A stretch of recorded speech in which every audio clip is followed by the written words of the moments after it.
So much for this, sir. Now shall you see the other. You do remember all the circumstance? Remember it, my lord. Sir, in my heart there was a kind of fighting that would not let me sleep. Methought I lay worse than the mutinies and the bilbos. Rashly, and praise be rashness for it. Let us know our indiscretion sometimes serves us well when our deep plots do pall. And that should learn us there's a divinity that shapes our ends, rough hew them how we will. That is most certain. Up from my cabin, my sea gown scarfed about me in the dark, groped I to find out them. Had my desire, fingered their packet, and fine withdrew to mine own room again, making so bold my fears forgetting manners, to unseal their grand commission, where I found Horatio, royal knavery, an exact command, larded with many several sorts of reasons, importing Denmark's health, and England's too, with such bugs and goblins in my life, that on the supervised no leisure bated. No, not to stay the grinding of the axe, my head should be struck off. Is it possible? Being thus netted round with villainies, or I can make a prologue to my brains they had begun the play. I sat me down, devised a new commission, wrote it fair, I once did hold it as her status due. A baseness to write fair, and laboured much how to forget that learning. But, sir, now it did me yeoman service. Wilt thou know the effect of what I wrote? Aye, good, my lord. An earnest conjuration from the king, as England was his faithful tributary, as love between them like the palm might flourish, as peace should still her wheaten garland wear, stand a comma between her enmities, and much such like as of great charge, that on the view and knowing of these contents, without debatement further, more or less, he should those bearers put to sudden death, now not striving time allowed. How was this sealed? Why, even that was heaven ordinate. I had my father's signet in my purse, which was the model of that Danish seal, folded the writ up in the form of the other, subscribed it, gave it the impression, placed it safely, the changeling never known. Now, the next day was our sea fight, and what to this was sequent thou knowest already. So Guildenstern and Rosencrantz... Why, man, they didn't make love to this employment. They are not near my conscience. Their defeat does by their own intuition grow. 'Tis dangerous when the baser nature comes between the past and fell incensed points of mighty opposites. Why, what a king is this? Does it not, think thee, stand me now upon, he that had killed my king and whored my mother, popped in between the election and my hopes, thrown out his angle for my proper life, and with such causages, it's not perfect conscience to quit him with this arm? And is it not to be damned to let this canker of our nature come in further evil? It must be shortly known to him from England. What is the issue of the business? It will be short. The interim is mine, and a man's life no more than to save one. But I'm very sorry, good Horatio, that to Laertes I forgot myself. For the image of my cause, I see the portraiture of his. I'll court his favours, but sure, the bravery of his grief did put me into a towering passion. Your lordship is right welcome back to Denmark. I humbly thank you, sir. Dost know this water fly? No, my good lord. Thy state is the more gracious, for 'tis a vice to know him. He hath much land and fertile. Let a beast be lord of beasts, and his crib shall stand at the king's mess. 'Tis a trough, but as I say, spacious in the possession of dirt. Sweet lord, if your lordship were at leisure, I should impart a thank to you from his majesty. I will receive it, sir, with the diligence of spirit. Put your bonnet to his right use. 'Tis for the head. I thank your lordship, it is very hot. No, believe me, 'tis very cold. The wind is northerly. It is indifferent cold, my lord, indeed. But yet, methinks it is very sultry and hot for my complexion. Exceedingly, my lord, it is very sultry. As true, I cannot tell how, but my lord, his majesty bade me signify to you that he's laid a great wager on your head. Sir, this is the matter. I beseech you, remember. Nay, good my lord, for mine ease and good faith. Sir, here is newly come to court Laertes, believe me, an absolute gentleman, full of those excellent differences, of very soft society and great showing. Indeed, to speak feelingly of him, he is the card or calendar of gentry. For you shall find in him the continent of what part a gentleman would see. Sir, his definement suffers no perdition in you, though I know to divide him inventorily would dizzy the arithmetic of memory. Yet, but yon, neither in respect of his quick sale, but in the verity of extolment, I take him to be a soul of great article, and his infusion of such dearth and rareness as to make true diction of him, his semblable, and his mirror, and who else would trace him, his umbrage, nothing more. Your lordship speaks most infallibly of him. The conservancy, sir. Why do we wrap the gentleman in our more raw breath? Sir? What imports the nomination of this gentleman? Of Laertes? Of him, sir. I know you are not ignorant. How would you did, sir? Yet in faith, if you did it, would not much more approve me. Well, sir? You are not ignorant of what excellence Laertes is. I dare not confess that, lest I should compare with him in excellence. But to know a man well, were to know himself. No, sir, for his weapon, but but in the imputation laid of him by them. In his meed he's unfellowed. What's his weapon? Rapier and dagger. That's 2 of his weapons. But well. The king, sir, hath wagered with him 6 Barbary horses, against the which he has imponed, as I take it, the 6 French rapiers and poniards, with their assigns, as girdle, hangers, and so. 3 of the carriages, in faith, are very dear to fancy, very responsive to the hilts. Most delicate carriages, and of very liberal conceit. What call you the carriages? The carriages, sir, are the hangers. The phrase would be more germane to the matter. It would carry a cannon by our sides. I would it might be hangers till then. But on, 6 Barbary horses against 6 French swords, their signs and their 3 liberal conceited carriages. That's the French, bet against the Danish. Why is this all impawned, as you call it? The king, sir, hath laid, sir, that in a dozen passes between yourself and him, he shall not exceed you 3 hits. He hath laid on 12 for 9, and it would come to immediate trial if your lordship would vouchsafe this the answer. How if I answer no?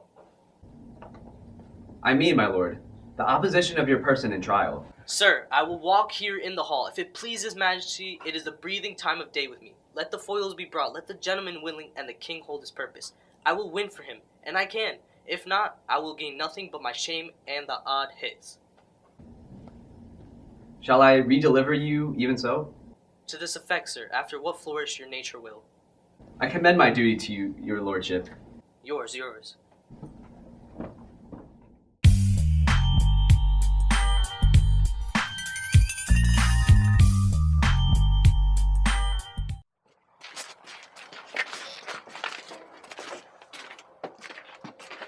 Come, Hamlet. Come and take this hand from me.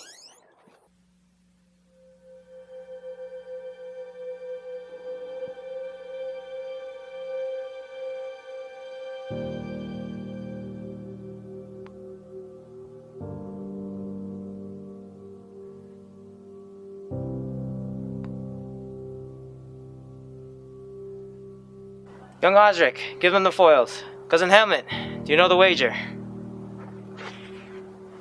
Aye, this is too heavy. Let me see another. This likes me well. These foils have all the length? Aye, my good lord. Very well, my lord. Your grace has laid the odds on the weaker side.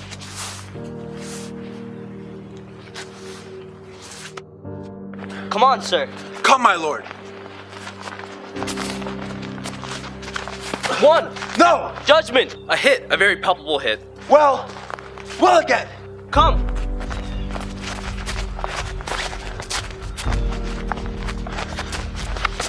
Another hit. What say you? A touch. I do confess. Gertrude, do not drink. I will, my lord. I pray you pardon me. It is the poison cup. It is too late. Come for the third Laertes. You do but dally. I pray you pass with your best violence. I'm feared you make a wanton of me. Say you so. Come on. Let's have at it now.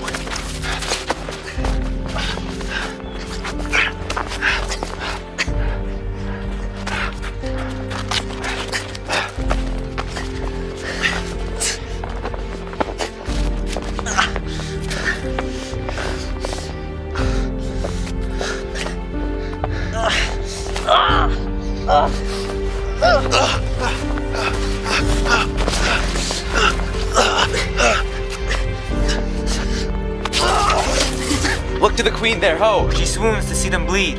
No, the drink. Oh, my dear Hamlet, the drink. I am poisoned. I am justly killed by my own treachery. How's the queen? Thy mother's poisoned. The king's to blame.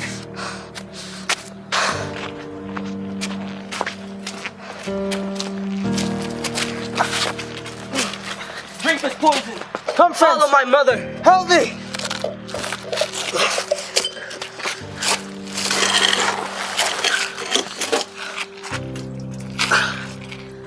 The rest is silence. Good night, sweet prince. Where is this sight? What is it you would see, if aught of woe or wonder sees your search? This quarry cries on havoc, O proud death! What feast is toward in thine eternal cell, that thou so many princes at a shot, so bloodily hast struck?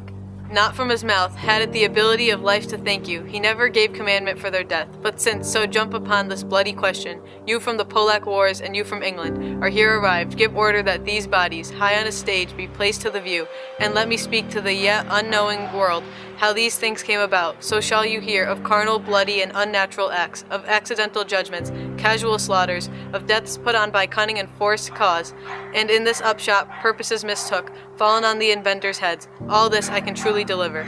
Let us haste to hear it and call the noblest to the audience. For me, with sorrow I embrace my fortune. I have some rights of memory in this kingdom, which now to claim my vantage doth invite me.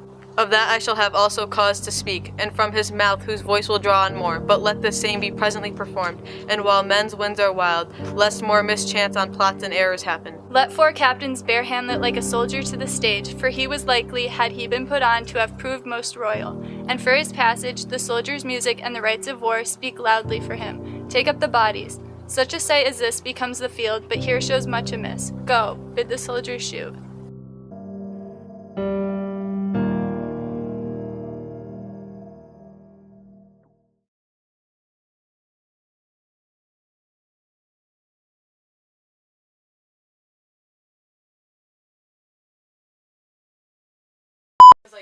It's been like that for a few. Continuity One mic. problem. Alright, we're recording now. Oh, word? Alright, I'll stop.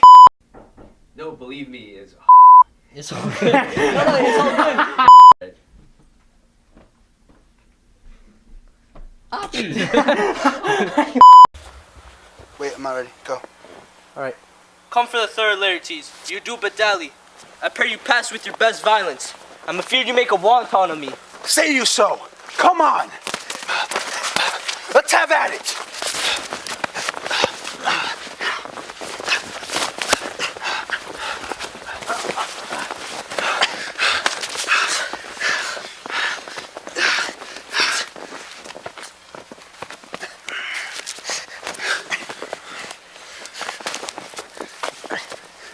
Throw it at me again.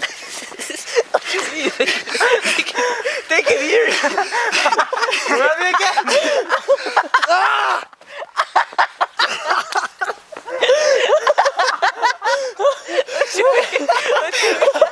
What you mean throw? I go. Come for the third Laertes. You do but dally. I pray you pass with your best violence. I'm afeard you make a wanton of me. Say you so. Come on. Let's have at it.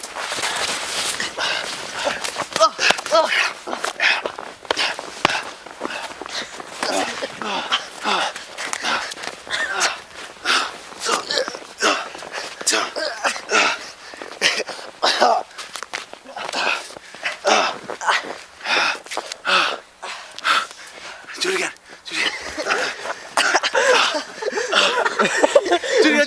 We should probably cut.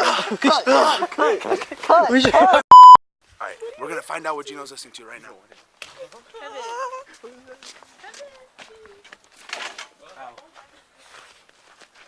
Got it. Did you? That wasn't a break. That was a commercial. That was a commercial. Come on, wait.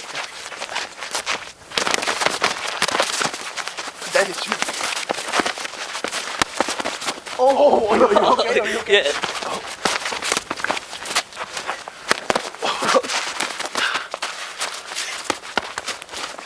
Hit me in my face. You hit me in my face, so I had to You hit OD me. you. I had to You did it for no OD you. reason. I had to You OD did you. it for no reason.